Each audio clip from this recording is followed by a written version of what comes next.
ada bisa isi?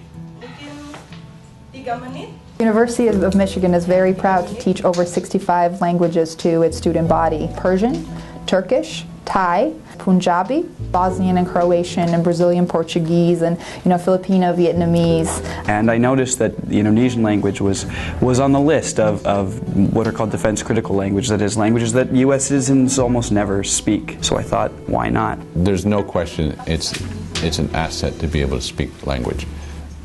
University of Michigan is one of the best university in North America that offer, these less commonly taught languages.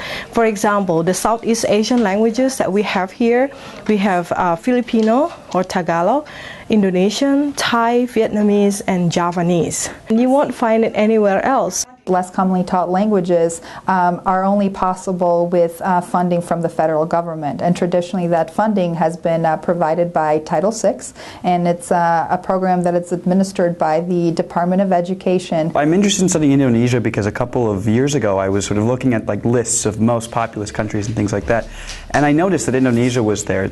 Over 200 million people live there, and I didn't know anyone who'd ever been to Indonesia who could speak the language, and I sort of thought, well, that's a mysterious place. I'd kind of like to know more. I decided to start with Thai at Michigan because Professor Linda Lim gave me some good advice. She said, look, Mike, you've mastered Chinese. Don't put all of your eggs in one basket. Asia's a big place. Why don't you use a little bit of time to develop a second language? She recommended Thai. Students who are taking less commonly taught languages usually will have more attention and more intensive work in class, and that means that they will be able to master the languages faster.